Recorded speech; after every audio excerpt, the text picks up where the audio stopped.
আপনি সুখ পাইতেন না, আপনি তৃপ্তি পাবেন। গুনাহ তৃপ্তি দেয়। এক সাগর, আটলান্টিক মহাসাগরের সব পানি যদি কোনো নেশাখোর, মদখোর, কোনো গাঞ্জাখোরকে দেওয়া হয়, সব পান করার পরেও তার তৃপ্তি হবে না। কিন্তু এক গ্লাস পবিত্র পানি পান করে তৃপ্ত হয়ে যায় হালাল। সারা পৃথিবীর 100 কোটি নারী যদি আজকের অসভ্য উলঙ্গ ছবি দেখে, যেই যুবক এরে যদি 100 কোটি নারীও উলঙ্গ করে দেখায়, কসম আল্লাহর, এই জানোয়ারের তৃপ্তি হবে না। কিন্তু একজন পুরুষ 70 বছর 90 বছর একজন হালাল স্ত্রী দিয়া তার জিন্দিগি কাটায় ফেলে। হালাল তৃপ্তি দেয়, হারাম কি দেয় না। আল্লাহ আমাদেরকে বুঝ দান করে। অতএব আখিরাতকে বাদ না। যুবক বন্ধু তুমিও না, বুড়া বাপ আপনিও না, পর্দার আড়ালের মা বোন আপনারাও না। আল্লাহ আপনাদেরকে তৌফিক দেন, আল্লাহ আপনাদেরকে কবুল করেন। এই আয়াতগুলোতে আল্লাহ আখিরাতের কথা বলছেন। আমি শুধু এক টানে তর্জমা বলছি। লা উকসিমু বিয়াউমিল কিয়ামা, আল্লাহ বলেন আমি কসম করছি কিয়ামতের দিনের। ওয়ালা উকসিমু বিন-নাফসিল লাওয়ামা, সাথে সাথে আমি আল্লাহ কসম করছি ওই অন্তরের, যেই অন্তর মানুষকে গুনাহের কারণে তিরস্কার করে, নেক কাজে উৎসাহিত করে। সুবহান। আয়াহসাবুল ইনসানু আল্লান নাজমা ইযামা, আল্লাহ বলে মানুষ তোমরা কি ভেবেছ, তোমরা কি এই মনে করো আমি আল্লাহ কবর থেকে ছড়িয়ে ছিটিয়ে যাওয়া হাড্ডি গোশত যেগুলো ছিন্ন ভিন্ন হয়ে নিঃশেষ হয়ে গেছে, আমি সেগুলোকে একত্রিত করতে পারবো না? সুবহান। আল্লাহ বলে বালা কাদিরিনা আলা আন নুসাব্বিয়া বানানা। এই যে ফিঙ্গার দেয় যে, বোঝেননি?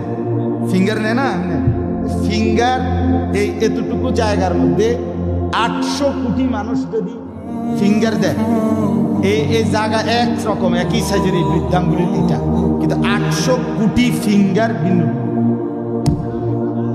আচ্ছা, এই এতদূর জায়গার ভিতরে 800 কোটি ডিজাইন কেমনি করল? বুঝেন না কথাটা? জায়গাতেই করি। এটার ভিতরে আপনি কয়টা আগ দিয়ে কয়টা আলগা আলগা করতে পারবেন? করেন না, আপনার 30টা, মানে 300টা। 800 কোটি কেমনি করলো? ফিঙ্গার, এই ফিঙ্গার এটা এখানে। আমাকে হাজি মহিলা হারায় গেছে, বেডি রোমের থেকে চলে গেছে মক্কা শরীফ, কিচ্ছু নিছে না, কারণ কোনো কাগজ বেডি পাই না হারায় গেছে। রাত্র 11টা বাজে মহিলারে মোয়াল্লেমে গিয়া ঠিকই সৌদি আরব মোয়াল্লেম অফিস থেকে নিয়ে আসছে। কেমনে আনলো? ও ফিঙ্গার দিছে আর বেডির পুরা ঠিকানা বলছে। বুঝেন না কথা? ওই এয়ারপোর্টে না কি নিছে? ফিঙ্গার নিছে। তাইলে আল্লাহ বলেন বান্দা, আমি আল্লাহ শুধু হাড্ডি গুড্ডি ফেরত দেব না, ফিঙ্গারও ফেরত দেব। বালা কাদিরিনা আলা আন নুসাব্বিয়া বানানা। এই বানানা অর্থ হলো আঙ্গুলের অগ্রভাগ। আঙ্গুলের অগ্রভাগে যেই দাগগুলো ছিল, ঠিক যারটা যেটা ছিল দুনিয়াতে থাকাকালীন, কিয়ামতের ময়দানে উঠাইবার সময় ওই ফিঙ্গার মিলাইয়া যদি এখানে ফিঙ্গার দিয়ে রাখো, হাসরের মাঠে ফিঙ্গার দিল, এক ফিঙ্গার আছে। বালা কাদিরিনা আলা আন নুসাব্বিয়া বানানা। এমন চিন্তা বালি ইউরিদুল ইনসানু লিয়াফজুরা আমামা। আল্লাহ বলে অথচ মানুষ সে বর্তমানকে তো অস্বীকার করে করে আর সামনের ভবিষ্যৎ নিয়েও আমি আল্লাহর সাথে তর্ক করে। কি করে? ইয়াসআলু আইয়ানা ইয়াউমুল কিয়ামা। অহংকার আর নাফরমানি করতে করতে হুজুরদেরকে, আলেমদেরকে, দিনদারদেরকে ব্যঙ্গ করে জিজ্ঞেস করে, কি কোন দিন হইব কিয়ামত? হয় না দি কোন দিন হইব? ফাইদা বারিকাল বাসার, আল্লাহ বলে হবে বান্দা সেদিন কিয়ামত হবে যেদিন ইসরাফিল ফু দিবে, সেদিন সমস্ত চোখ ধাঁধা লেগে যাবে। আহা কি হবে, আহা কি হবে। ওয়া খাসাফাল কামার, সব চাঁদটা আলোহীন হয়ে যাবে। ওয়া জুমিআ শামসু ওয়াল কামার, সূর্য চন্দ্র এক হয়ে নিষ্প্রভ আলোহীন হয়ে যাবে, সব এলোমেলো হয়ে যাবে। আরে ওই যে একদিন শনিবার যে সকালবেলা ভূমিকম্প হয়েছিল কয়দিন আগে, মনে আসেনি আপনাকে? 9:30টার দিকে আমি চাঁদপুর ছিলাম মাহফিলের কারণে। কুমিল্লা ক্যান্টনমেন্ট তো আমার বাসা, তো ওইখানে এক ব্যবসায়িক ক্যান্টনমেন্টের গুমতি টাওয়ার, বড় টাওয়ার, ব্যবসায়ী আমারে ফোন দিচ্ছে, হুজুর হুজুর হুজুর হুজুর দোয়া করেন দোয়া করেন। কি হয়েছে? আমরা সব ব্যবসায়ী বাইরে গেছি। কি হয়েছে ভাই? কয় এখানে আমরা আপনার ভূমিকম্প হয়েছে, সব বাইরে হয়ে গেছে। আমি বললাম না ভাই, দোয়া করে আমার কোনো লাভ নাই, কারণ আমার এনে লড়ে কে কারে দোয়া আমার এনে তো লড়ছে, তো আমি আপনার কি দোয়া করতাম? আমি তো দৌড়ের উপরে আছি। বিষ্ণু ঈসা ইসলামের কাছে এক সাহাবী এসে বলল, ইয়া রাসূলুল্লাহ আ'তিনি শাইআন, আপনি আমাকে কিছু দান করেন, আমার কিছুই নাই। বিষ্ণু বললেন, তোমার কিছু নাই? সাহাবী বললেন, ইয়া রাসূলুল্লাহ ঘরে আমার শুধু দুইটি জিনিস আছে। কয়টা? চিল্লায় বলেন কয়টা? এক হচ্ছে একটা জামা, দুই হচ্ছে পানি খাওয়ার একটা জগ। বিষ্ণু বললেন, এই দুইটাই নিয়ে আস। বিশ্বনবীর কথা শুনে ওই সাহাবী ঘর থেকে জামা নিয়ে আসলেন, পানি খাওয়ার জগ নিয়ে আসলেন। বিশ্বনবী সাল্লাল্লাহু আলাইহি ওয়াসাল্লাম ওনার মোবারক হাত দিয়ে এক হাতে জামা ধরে আরেক হাতে পানির জগটা ধরে সাহাবীদের দিকে উদ্দেশ্য করে বললেন, মাইয়াশতারি হাদাইন, এই দুইটা জিনিস কেনার মতো কে কে আছে দেখি? কয়েকজন হাত তুললো। বিশ্বনবী বললেন, কত দিয়ে কিনবা? এক সাহাবী বলে, ইন্নী আশতারিহিমা বিদিরহাম, ও নবী যদিও এগুলো আমার দরকার নাই, কিন্তু আপনি যেহেতু নিলামে ডাক তুলেছেন, ইয়া রাসূলুল্লাহ ইয়া হাবিবাল্লাহ, আপনার সম্মানে আমি 1 দিরহাম দিয়ে দুইটা জিনিস কিনে নেব। 1 দিরহাম, একটা জামা, একটা পানি খাওয়ার জগ, দাম কত? 1 দিরহাম। বিশ্বনবী বললেন, না না, 1 দিরহাম তো অনেক কম হয়ে যায়, মাইয়াজিদু আলা যালিক, এর চেয়ে বেশি দামে কে কিনবা? আরেক সাহাবী হাত তুলে বলতে লাগলো, ইয়া রাসূলুল্লাহ ইয়া হাবিবাল্লাহ ওয়া ইন্নী আশতারিহিমা বিদিরহামাইন, আমি এই জামাটার পানি খাওয়ার জগটা 1 দিরহাম নয় 2 দিরহামের বিনিময়ে কিনতে চাই। বিষ্ণু ঈসা ইসলাম ওই সাহাবাকে দিয়ে দিলেন। দিয়ে 2 দিরহাম নিয়ে যে লোকটা ভিক্ষা করতে এসেছিল তার হাতে 2 দিরহাম দিয়ে বললেন, যাও 1 দিরহাম দিয়ে ঘরে খাবার কিনে দিয়ে আসো, আরেক দিরহাম দিয়ে একটা কুঠার কিনে নিয়ে আসো। শুনতেছেন? কি কিনে নিয়ে আসো? কুঠার দিয়ে কি করে? গাছ কাটে।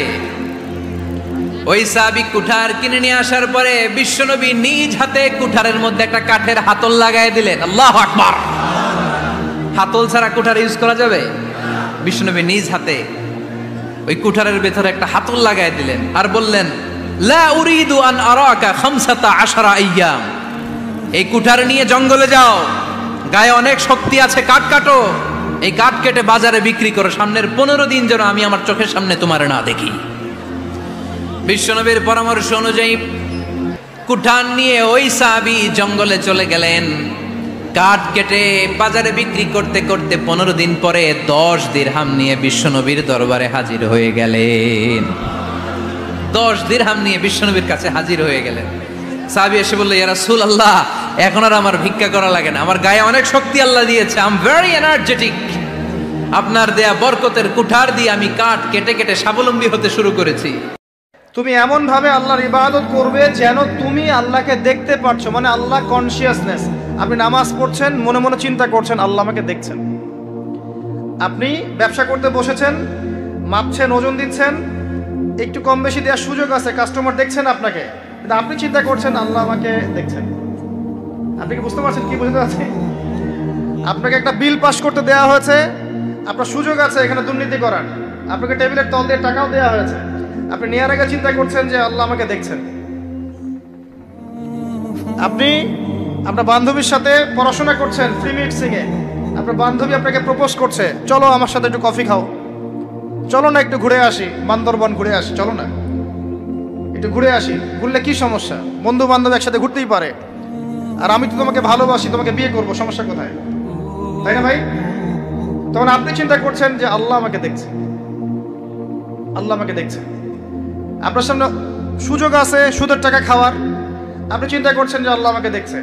সামনে আপনার জমি আছে, আপনি তামাক লাগাবেন না কলা চাষ করবেন, এখন তামাক লাগাতে গিয়ে চিন্তা করছেন আল্লাহ আমাকে দেখছেন। আমি কি বুঝাতে পারছি ভাই? এইভাবে প্রতিটা কাজ করা যে আল্লাহ আমাকে দেখছেন, এই চেতনার নাম হচ্ছে ইহসান। কি নাম?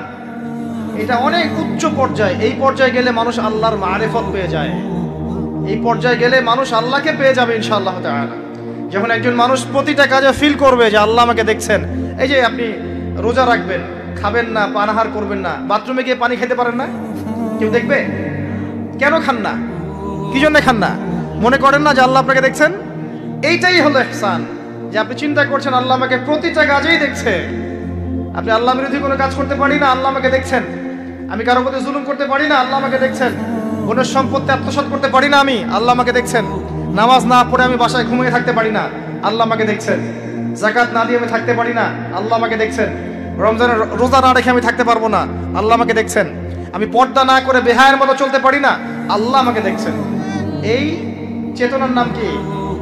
ইহসান। মনে থাকবে ভাই। নবীজি বলছেন আনতা আবুদুল্লাহ কাআন্নাকা তারাহ ওয়া ইল্লাম তাকুন তারাহ। আর তুমি যদি আল্লাহকে সচক্ষে দেখতে না পারো, কারণ আল্লাহকে তো দুনিয়ার চোখ দিয়ে দেখা সম্ভব না, এটা মনের চোখ দিয়ে ফিল করা যে আল্লাহ আমার কাছে আছে।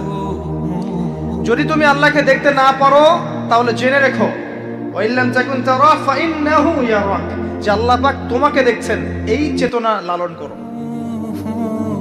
আমরা অনেক চেতনার কথা বলি না এখন, সবচেয়ে বড় এবং গুরুত্বপূর্ণ চেতনা হচ্ছে আল্লাহর চেতনা, আল্লাহর অস্তিত্বের চেতনা। আল্লাহ আমাকে দেখছেন, এই চেতনা, এটা যথেষ্ট জান্নাতে যাওয়ার জন্য। কোনো মানুষ যদি এভাবে চিন্তা করে যে আল্লাহ আমাকে দেখছেন, আমি আল্লাহকে দেখতে পারছি না, তো কি হয়েছে, আল্লাহ আমাকে দেখছেন, এই ব্যক্তি কি পাপ করতে পারবে?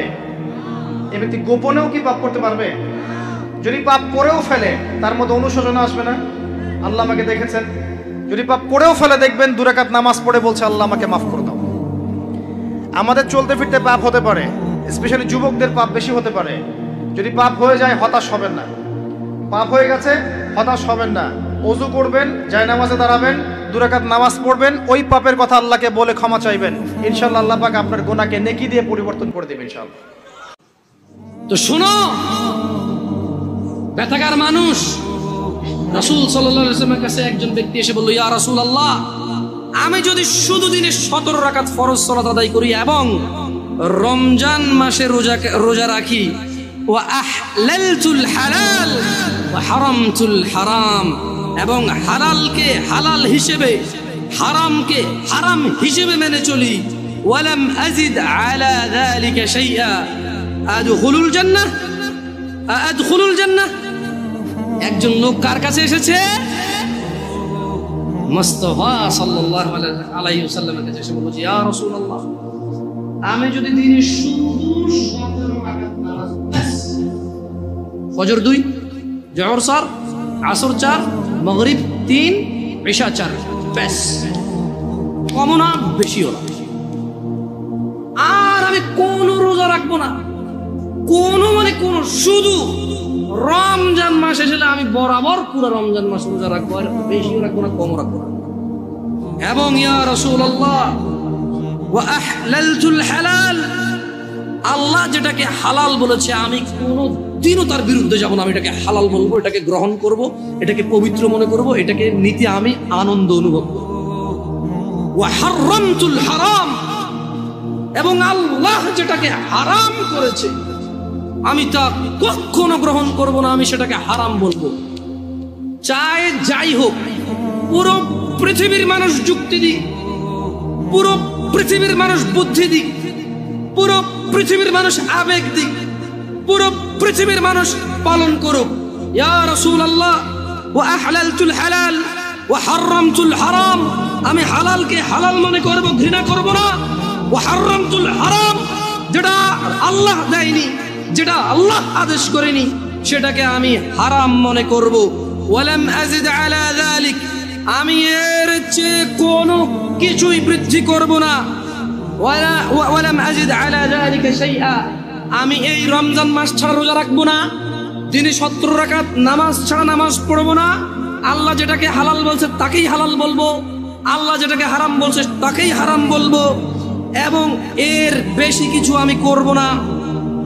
আদখুলুল জান্নাহ, ইয়া রাসূলুল্লাহ, আমি যদি আল্লাহর হালালকে হালাল বলি, আল্লাহর হারামকে হারাম বলি, শুধু 17 রাকাত নামাজ পড়ি, রমজান মাসে শুধু যদি পুরো মাস রোজা রাখি, আমি কি জান্নাতে প্রবেশ করব ইয়া রাসূলুল্লাহ? قال محمد بن عبد الله صلى الله عليه وسلم رحمة للعالمين ইমামুল আম্বিয়া ইমামুল মুরসালিন সাল্লাল্লাহু আলাইহি ওয়াসাল্লাম তিনি বললেন নাম, হ্যাঁ।